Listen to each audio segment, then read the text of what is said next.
This is Logan Hertz with Hazeltine, and I wanted to just review some of the key themes that came up in our John Smith case study. As before, this deck is for informational purposes only. Please find below all of our information, and in general, we help our clients become their own bankers by using what is known as the infinite banking concept. So let's summarize some of the key themes that came out in our John Smith case study. There are a lot of things we really could go through, but I just wanted to focus on a few here. I may do more later because there's a lot we could talk about. First of all, the importance of protection first, getting your defense in place first. Then our emphasis particular in the cash flow optimization exercise on immediate concrete results, not hypothetical future results, right? We're not parking our money in somebody else's jail and hoping it's going to grow, right? The importance of protecting your insurability. This is a big one, and I'll probably do a whole presentation on this one, something that people don't really think about. Your insurability is an asset and it needs to be protected. Cash value whole life insurance as a two-dimensional asset. And this is apart from the infinite banking concept, which takes this much further. But even just properly designed cash value whole life insurance, how it is a two-dimensional asset because of your ability to borrow against the asset without interrupting the earnings in the policy. And then finally, the importance of long-range thinking. Okay, proper financial planning requires long-range thinking, and that can be hard, and that requires discipline. Okay, but a little bit of thinking and planning up front and a little bit of outflow up front can mean a much better result in the long term. So number one, protection first. Again, offense wins games, defense wins championships. If you want to play offense, you want to invest, you want to speculate, that's perfectly fine. But set up your defense first. And ironically, you'll then be able to play offense more. You'll be able to take on more risk if you want. You'll be able to get more aggressive with your offense, knowing you have a strong defense in place should something unexpected happen, right? It does you no good to score a bunch of points on offense if you then just let the other team turn around and score too. And financially speaking, playing defense is a lot easier than playing offense, right? All you have to do is pay a premium. Put the right, robust coverage in place and pay that premium. And then you'll also do things like save up cash, right? It's not that challenging. It just requires some discipline, and it requires some mental commitment that you place a value on this protection. Because I think the problem with a lot of people is they really don't place any value on protection. They just ignore it, and they view insurance as just a cost to be minimized. That is not the way that rich people view insurance. Rich people arguably have less of a need for insurance than anybody else, and yet they have more of it. And of course, when I say protection, I'm talking about it in a broad sense, right? It's not just insurance policies. It's a lot of different things we have here, like proper estate planning, like having some cash savings, things like that, the sort of things that you want to have. But a piece of that, a component of that, is robust insurance policies. So again, protection comes first. You want to build the foundation first before you start taking on risk and playing offense. Okay, immediate concrete results, not hypothetical future results, right? So the first thing we did was we went through this cash flow optimization exercise where we saved John $2,000 a month. Or I should say, really, we improved his cash flow by $2,000 a month. It's not all savings necessarily. Sometimes it's extra income and things like that. Without compromising his lifestyle, without changing anything he's doing, just by optimizing what he's already doing. And as a reminder, these are some of the ideas that we put in place. The caveat to this is, yes, it gives you immediate concrete results, but only if you're willing to do the work. Okay, I can deliver you these recommendations, but you still have to go and put them in place. So financial fitness is like physical fitness, right? I am like a good fitness coach, right? I can help coach you, I can help hold you accountable, I can help design the solution for you, but you have to be the one to implement it. right? So if you are not willing to do a little bit of work to put these solutions in place, then it's really not going to help you. But the point I'm making here is that we are not telling you to lock your money up in jail and hope for some hypothetical future return over which you have no control.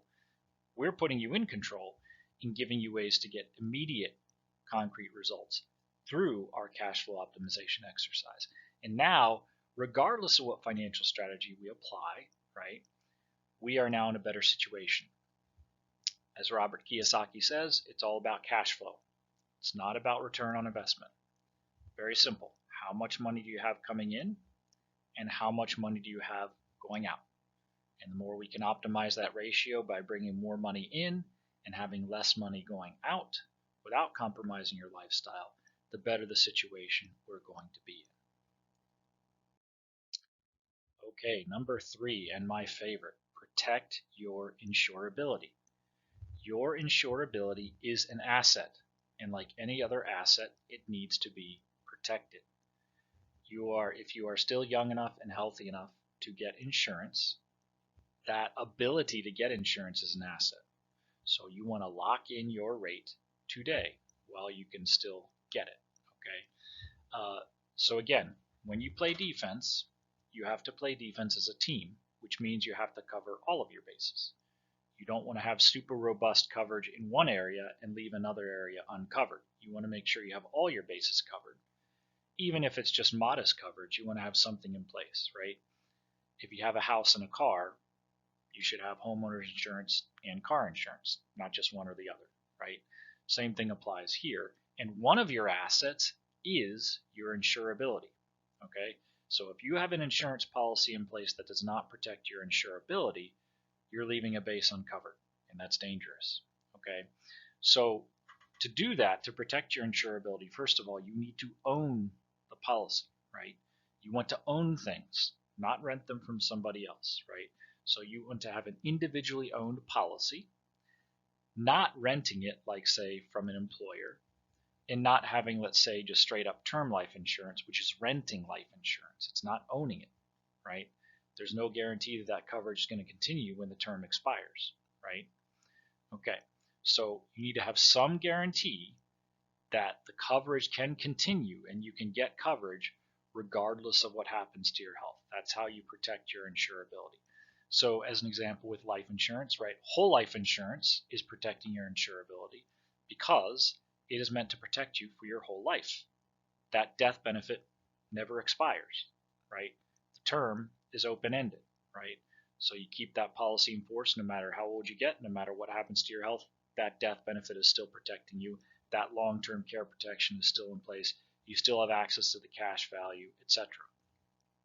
Convertible term, right? So there's nothing wrong with term life insurance, by the way. Just like there's nothing wrong with renting rather than owning, but it should be viewed as a temporary solution.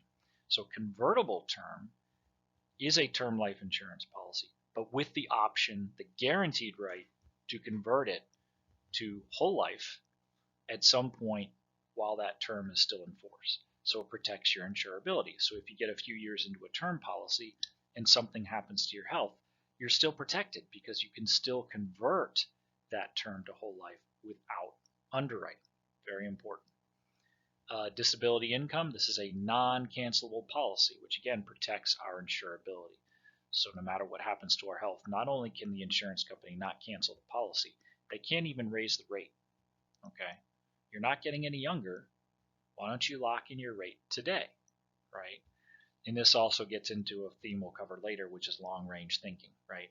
Yeah, it might cost you a little more up front to get the more robust non-cancelable policy, but it's going to cost you a lot less in the long run if you don't delay and get it now while you're younger rather than when you're older, if you can get it at all. With the critical illness policy, again, guaranteed renewable for life. So we're locking in that rate, we're protecting our insurability, and long-term care, of course, is covered through the vehicle of life insurance. So again, your insurability is an asset, and it needs to be protected. So when you take on this coverage, you want to make sure that it's something that you individually own and that you have the guaranteed right to continue that coverage one way or another, regardless of what happens to your health.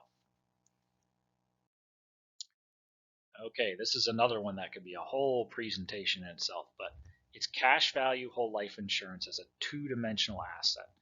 And this is even apart from the infinite banking concept. Okay, so as you recall, in the John Smith case study, we showed how in our whole life policy we accumulated $1.5 million in cash value by age 65.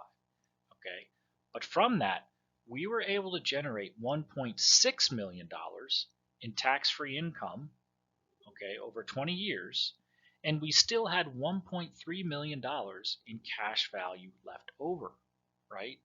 How did we do that? We got a lot more out of the policy than we technically had in the policy when we started taking income. That's because of our ability to strategically borrow against the policy without interrupting the earnings on the full principal balance. Okay? So the cash value continues to grow uninterrupted while we strategically borrow against the cash value using policy loans. Okay? And on those policy loans, there are no repayment terms whatsoever. Okay? So we can take out policy loans as a form of tax-free income in retirement. We take them out strategically with no intention of repaying them, knowing that the growth in the policy is going to outpace the growth in the policy loans. Okay? Compound interest is a very powerful thing, especially once you really get it going in the later years. Okay? So it's analogous to borrowing against real estate, right? So having $1.5 million in this example of cash value in a seasoned whole life policy is not like having $1.5 million in cash or $1.5 million in a lot of other assets. It's more like having $1.5 million in cash flowing real estate because of our ability to borrow against it without interrupting the earning in the policy. It's analogous to what real estate investors do. Right? There's a reason why real estate investors get rich. And this is one of the things that they can do. They can strategically leverage their properties, okay, borrow against them while they still collect rental income from their properties, they still benefit from the capital appreciation, etc. Unlike the real estate investor, though, here we're not taking on any market risk, right? The asset is cash. We know exactly what it's worth. And that cash is guaranteed to grow, right? It's guaranteed to grow at a certain interest rate. So we're not worried about market risk. We cannot have a down year. Like the real estate investor, there's no taxation because we haven't taken any income. We're strategically borrowing against the policy, and we're not taking on any debt. So a policy loan is actually not a debt. You incur no liability whatsoever when you take out a policy loan, okay, because the collateral we're borrowing against is guaranteed. So unlike the real estate investor, we're not taking on market risk. There's no taxation, and it's not even reportable, and a policy loan is not a debt. So we're not taking on any debt. So again, a seasoned whole life policy can generate a lot more safe passive income than you would think just by looking at the amount of cash value that you have. So it's important to understand that. If we just look at what's our current cash value, what's our current death benefit, we're not seeing the full picture.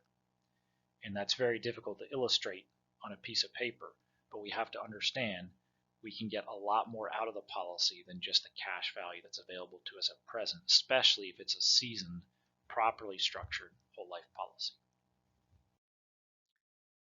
Okay, the importance of long-range thinking. Proper financial planning requires long-range thinking. Okay, so as an example of some short-range thinking, right? What does it cost? Forget about what does it cost today, just what does it cost? Well, that question means nothing in isolation of what value are we getting from what we're buying. If you ask me what does it cost and I tell you $1,000 and then you say, it's too expensive, right, and walk away, and I was about to tell you, well, it's a Ferrari. I'm selling you a Ferrari for $1,000. Well, a Ferrari for $1,000 is a fantastic deal. I would go and borrow as much money as I possibly could, buy as many of those babies for $1,000 each, and turn around and sell them and make a ton of money, right? So that question is irrelevant until we understand what value we're getting out of it. But even more importantly then, okay, what does it cost today? Okay, that's short-range thinking. What does it cost today? Okay, and then of course taking on risk and hoping for the best, which is what a lot of people do. They put their money into the market, oftentimes in vehicles that they really don't understand, and then they just hope that it's going to go up in value, right? And they don't account for risk. This is another theme I didn't put in here, but I could. which is the element of risk, right? All of the financial assets out there that people typically put their money into carry some element of risk. Whole life insurance does not, right? Strategies I'm proposing, we are not taking on risk, okay? So it's not a fair comparison to look at what's going on in our strategy versus another one that has a lot of risk. How do you account for that, right? And again, viewing insurance as purely a cost, just a cost to be minimized, right? That is not the right way to view it. Okay. So long range thinking, instead of asking what does it cost today, ask what does it cost over my lifetime? Okay. There are studies out there that people have done. Just to give an example of true cost of term life insurance versus whole life insurance. And what they conclude is that term life insurance is the cheapest in the short run, of course, but whole life insurance is the cheapest in the long run, right? When you consider everything that you get out of it, right? The cash value that you grow. You have to look at the actual net cost, the total cost of ownership, etc. Okay, so what does it cost over my lifetime? We want to remove risk from our financial plan, not add it. You don't want to add risk. It's okay to take on some risk, but you want to mitigate that as much as you can, and you want to build up your defense first before you go and start playing offense. And we want to view insurance as a financial asset, okay, not as a cost to be minimized. That is not the way rich people view insurance, okay? Offense wins games, defense wins championships, and an ounce of prevention is worth a pound of cure. And again, the cheapest option in the short run is usually the most expensive option in the long run. Let me say that again. The cheapest option in the short run is usually the most expensive option in the long run. And oftentimes, vice versa. If you spend more today, invest a little bit more in protection today, it's going to cost you a lot less over the long run, right? If you lock in your insurability with a robust policy today, it's actually going to cost you less in the long run. Okay. And just to summarize again, returning to our framework here, we have for John all of John's bases. We have a very robust defense set up, and we've started him on the path to saving through his cash value whole life insurance policy. And notice, I'm not saying investing, because when we put money into whole life insurance policy, we're not taking on market risk. The cash value growth is guaranteed. Okay, so that's very important. And as we discussed elsewhere, cash value life insurance is a two-dimensional asset. It's not just cash, it's much more than that. Thank you so much for watching. I look forward to speaking with you.